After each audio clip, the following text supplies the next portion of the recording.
ಅದೇ ಈಗ ಮೈನ್ ಖಾತೆಗಳ ವಿಚಾರನೇ ಸರ್. ಎಲ್ಲ ಹಿರಿಯ ನಾಯಕರೆಲ್ಲ ಈಗ ಡೆಲ್ಲಿ ಕಡೆ ಹೋಗಿದ್ದಾರೆ, ಡೆಲ್ಲಿಗೆ ಹೋಗಿದ್ದಾರೆ.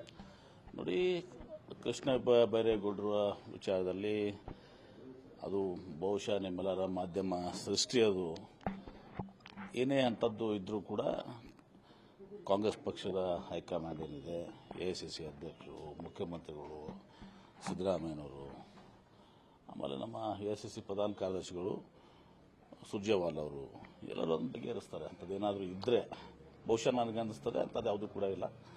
ಅಲ್ಲ ಸರ್, ಬೆಂಗಳೂರು ಉಸ್ತುವಾರಿಲಿ ಅದು ನೋಟ್ ಇದನ್ನೇ ಮಾಡಿದ್ದಾರೆ ಸರ್, ಆರ್ಡರಲ್ಲಿ BMRDL ಸೇರಿಸಿಲ್ಲ. ಅದು ನೋಡಿ, ಅದನ್ನ ಪಕ್ಷ ಬಗೆಹರಿಸ್ತದೆ. ಅಂಥದ್ದು ಯಾವುದೂ ಇದ್ರೂ ಕೂಡ ಅದೇನು ಅವರು ಕೇಳ್ತಾ ಇದ್ದಾರೆ, ಬಿಡ್ತಾ ಇದ್ದಾರೆ, ಎಲ್ಲ ಮಾಧ್ಯಮದ ಅವರು ನೋಡಿ, ಗೊಂದಲ ಯಾವುದೂ ಸೃಷ್ಟಿ ಆಗಿದೆ. ಗೊಂದಲ ಸೃಷ್ಟಿ ನೀವು ಮಾಡಿದ್ದೀರಿ. ಅವ್ರು ಏನಾದ್ರು ಹೇಳಿದಾರಾ?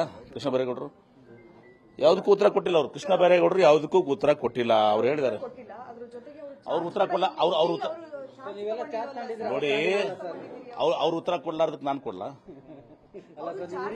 ರೈಟ್, ನೆಕ್ಸ್ಟ್ ಯಾವುದೂ ಇಲ್ಲ. ಪಕ್ಷ ಎಲ್ಲವನ್ನು ಬಗೆಹರಿಸ್ತಾರೆ. ರಾಮಲಿಂಗ ರೆಡ್ಡಿ ಅವ್ರದ್ದು ಹಾಗೆ ಮಾಡಿದ್ರಿ, ಬಗೆಹರಿತಲ್ಲ ಈಗ. ಓಕೆ, ಬಗೆಹರಿತಲ್ಲ. ಒಂದು ವಾರ ಆಗ್ತದೆ, ಇನ್ನೂ ಕೂಡ ಟೇಕ್ ಆಫ್ ಆಗ್ತಿಲ್ಲ. ಎಲ್ಲ ನೋಡಿ, ಈಗ ಮುಖ್ಯಮಂತ್ರಿಗಳು ಬಹಳ ಎಲ್ಲ ಇದನ್ನ ಸ್ವಲ್ಪ ಸಮಯ ತಗೋತದೆ. 1 month at least we should require. But ಎಲ್ಲ ಕಡೆನೂ ಕೂಡ ಅವರು ಆಡಳಿತಕ್ಕೆ ಚುರುಕು ಕೊಡುವಂತ ಕೆಲಸ ಮಾಡ್ತಾ ಇದ್ದಾರೆ. ಎಲ್ಲರಿಗೂ ಇವತ್ತು ಆಫೀಸರ್ಸ್ ಡೆಸಿಗ್ನೇಟ್ ಮಾಡಿದ್ದಾರೆ, ಯಾವ ಇಲಾಖೆಗೆ ಎಲ್ಲನೂ ಕೂಡ ಹೇಗೆ ಮಾಡಬೇಕು ಅಂತೇಳಿ. ಅದು ಒಂದು ತಿಂಗಳಲ್ಲಿ, ಒಂದೇ ವಾರದಲ್ಲಿ ನೀವೆಲ್ಲನೂ ಕೂಡ ಅಪೇಕ್ಷೆ ಮಾಡೋಕ್ಕಾಗೋದಲ್ಲ. ಅದಾಗಿನೂ ಕೂಡ ಒಂದು ವಾರದಲ್ಲಿ ಸಾಕಷ್ಟು ಇವತ್ತು ಅವರು ಮುಖ್ಯಮಂತ್ರಿಗಳು ಆಡಳಿತಕ್ಕೆ ಚುರುಕು ಕೊಡುವಂತ ಕೆಲಸ ಮಾಡ್ತಾ ಇದ್ದಾರೆ. ಎರಡನೇ ಹಂತದ ಸಂಪುಟ ವಿಸ್ತರಣೆ ಸಂದರ್ಭದಲ್ಲಿ ಸಮುದಾಯದವರು ಆದ್ಯತೆ ಕೊಡಬೇಕು ಅನ್ನುವಂಥ ಚರ್ಚೆ ನಿಶ್ಚಿತವಾಗಿ ಕೊಟ್ಟೇ ಕೊಡ್ತಾರೆ. ಎಲ್ಲ ಹಿಂದೆನೂ ಕೂಡ ಕೊಟ್ಟಿದ್ದೀವಿ, ಈಗನೂ ಕೊಟ್ಟಿದ್ದೀವಿ, ಮುಂದೆನೂ ಕೊಡ್ತೀವಿ. ವೀರಶೈವ ಲಿಂಗಾಯತ ಸಮುದಾಯಕ್ಕೆ ನಿಶ್ಚಿತವಾಗಿನೂ ಕೂಡ ಕೊಟ್ಟೇ ಕೊಡ್ತೀವಿ. ಹಿಂದೆ ಎಷ್ಟು ನಮ್ಮ ಸಚಿವರಿದ್ರು, ಸುಮಾರು 7 ಜನ ಸಚಿವರು ನಾವಿದ್ದೀವಿ.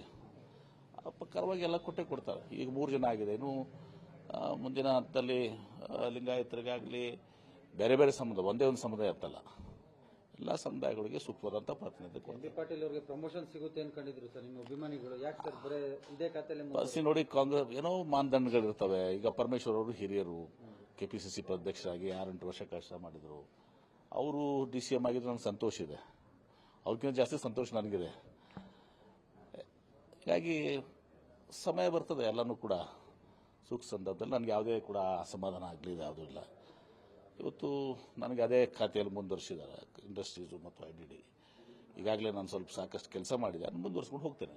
ಅವರು ಕೂಡ ಬಹಳಷ್ಟು ಬೇಸರ ವ್ಯಕ್ತಪಡಿಸಿದ್ದಾರೆ ಸರ್. 3 ಬಾರಿ CM ಆಗಬೇಕಾಗಿತ್ತು, ತಪ್ಪಿಸಿದ್ದಾರೆ, ನಮ್ಮನ್ನ ತುಳಿತಿದ್ದಾರೆ ಅಂತ ಮಾತಾಡಿದ್ದಾರೆ.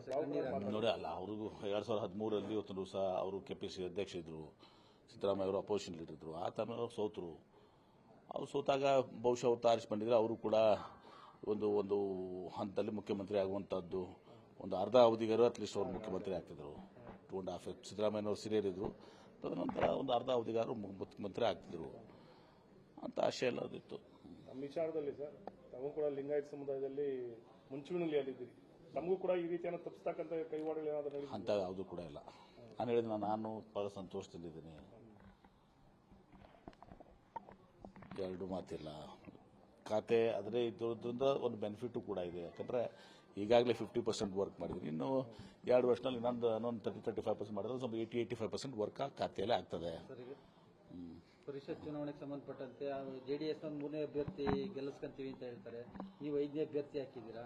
ಈಗ ಕ್ರಾಸ್ ವೋಟಿಂಗ್ ಏನೋ ಆತಂಕ ಇಲ್ವಾ ಸರ್? ಯಾವುದೂ ಆತಂಕ ಇಲ್ಲ. 5 ಅಭ್ಯರ್ಥಿಗಳು ಗೆಲ್ತೀವಿ ನಾವು. ನಿಮಗೆಲ್ಲ ಲೆಕ್ಕಾಚಾರ ನಿಮ್ಗೆ ಗೊತ್ತಿದೆ, ನನ್ಗಿಂತ ಜಾಸ್ತಿ ನಿಮ್ಗೆ ಗೊತ್ತಿದೆ ಯಾರ್ಯಾರು ಓಟ್ ಬರ್ತಾವೆ, ಯಾರ್ಯಾರು ಓಟ್ ಬರೋದಲ್ಲ ಅಂತೇಳಿ. ಥ್ಯಾಂಕ್ ಯು, ಧನ್ಯವಾದಗಳು. Thank you. RSS ನಿರ್ಬಂಧದ ಬಗ್ಗೆ ಪ್ರಿಯಾಂಕಾ ಅವರು ಮಾತಾಡಿದ್ದಾರೆ.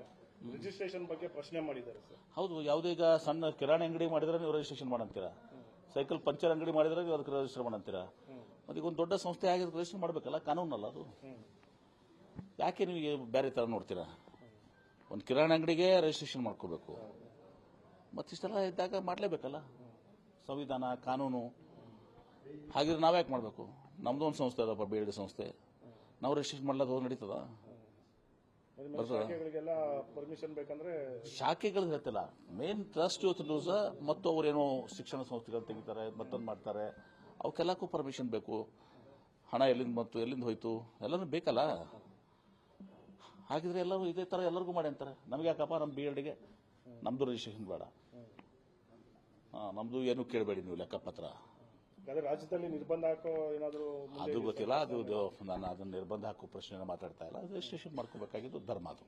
ಕಳೆದ ಬಾರಿ ದೇವೇಗೌಡರನ್ನ ಕಾಂಗ್ರೆಸ್ ಅವಿರೋಧವಾಗಿ ಆಯ್ಕೆ ಮಾಡಿತ್ತು, ಆದರೆ ಈ ಬಾರಿ ಅವರಿಗೆ ಟಿಕೆಟೇ ಕೊಡಲಿಲ್ಲ ಮೈತ್ರಿ ಸರ್ಕಾರ. ಅವ್ರಿಗೆ ಕೇಳಿಪ್ಪ, ದೇವೇಗೌಡರು ಕೇಳಿ, ಕುಮಾರಸ್ವಾಮಿ ಅವ್ರು ಕೇಳಿ. ದೇವೇಗೌಡರು ಹಿರಿಯರು, ನನ್ನ ತಂದೆಯವರು ಭಾಳ ಆತ್ಮೀಯ ಸ್ನೇಹಿತರು. ಯಾಕಂದರೆ ಅವರು ಇನ್ನೊಂದು ಅವಧಿಯಲ್ಲಿ ಇರಬೇಕಾಗಿತ್ತು, ಕರ್ನಾಟಕ ರಾಜ್ಯದ ಜ್ವಲಂತ ಸಮಸ್ಯೆಗಳು ದನಿ ಎತ್ತಬೇಕಾಗಿತ್ತು. ಪಾಪ ಅವ್ರನ್ನೂ ಕೂಡ ಯೂಸ್ ಅಂಡ್ ಥ್ರೋ ಮಾಡಿಬಿಟ್ರು. ಇನ್ನು ಮುಂದೆ ಹೆಂಗೆ ಬರ್ತದೆ ನೋಡ್ಕೋಬೇಕು. ಕುಮಾರಸ್ವಾಮಿ ಅವರು ಎಚ್ಚರದಿಂದ ಇರಬೇಕೇನು. ದೇವೇಗೌಡರಿಗೆ ಹೆಂಗೆ ಮಾಡಿದಾಗ ಕುಮಾರಸ್ವಾಮಿ ಅವರು ಬಿಡ್ತಾರಾ? ಅಂದ್ರೆ ಸರ್, ಕುಮಾರಸ್ವಾಮಿ ಅವರು ತಮ್ಮ ಪ್ಲೇಸ್ ಭದ್ರ ಮಾಡ್ಕೊಳ್ಳೋದಕ್ಕೆ ರಾಜಿ ಆಗಿದ್ದಾರಂತನ? ನನಗೆ ಗೊತ್ತಿಲ್ಲಪ್ಪ, ಅದು ಹಂಗೆ ಹೇಳಿದಾರೆ ನಮಗೆ. ಆಗಿರ್ಬೋದು, ಆಗ ಬರಲ್ಲ ಅವರು. ಅದು ಕುಮಾರಸ್ವಾಮಿ ಅವರು ಅವ್ರ ತಂದೆ ಕೈ ಕೊಟ್ಬಿಟ್ರೆ ನಾವೀಗ. ಕುಮಾರಸ್ವಾಮಿ ಅವರು ದೇವೇಗೌಡರು ಕೈ ಕೊಟ್ರ ರಾಜಿ ಆಗ್ಬೇಕು. ಮತ್ತೆ ನೀವು ಹೇಳಿದ ಪ್ರಕಾರ ಅದೇ ಹಿಂಗಲ್ಲ, ನಾನಂತಿಲ್ಲ, ನೀವೇಂದ್ರಿ ರಾಜಿ ಆಗಕ್ಕೆ ಹಿಂಗೆ ಮಾಡ್ಕೊಡಿದಾರ ಅಂತೇಳಿ. ತಮ್ಮ ಭದ್ರ ರಾಜಕೀಯ ಮಾಡ್ತಾ ಚರ್ಚೆ ಕಾಂಗ್ರೆಸ್ ನಾಯಕರು ಕೂಡ ಆತರ ಹೇಳ್ತಿದ್ದಾರೆ. ಅಲ್ಲಲ್ಲ, ನೀವು ನನಗೆ ಹೇಳಿದ್ರಿ ಕುಮಾರಸ್ವಾಮಿ ಅವರು ರಾಜಿ ಆಗಿದ್ದಾರೆ ಅಂದ್ರೆ ಯಾರ ವಿರುದ್ಧ ರಾಜಿ ಆಗಿದ್ದಾರೆ? ದೇವೇಗೌಡರನ್ನ ಬಲಿಪಶು ಮಾಡಿ ರಾಜಕೀಯ ಆಗಿದಾರ? ಗುಡ್, ಮತ್ತೆ ಚೆನ್ನಾಗಿರ್ತದೆ. ಮತ್ತೆ ಥ್ಯಾಂಕ್ ಯು, ನಮಸ್ಕಾರ. ನ್ಯೂಸ್ ಫಸ್ಟ್ ನಿರ್ಭೀತಿಯಿಂದ ನಿಮ್ಮ ಪರವಾಗಿ.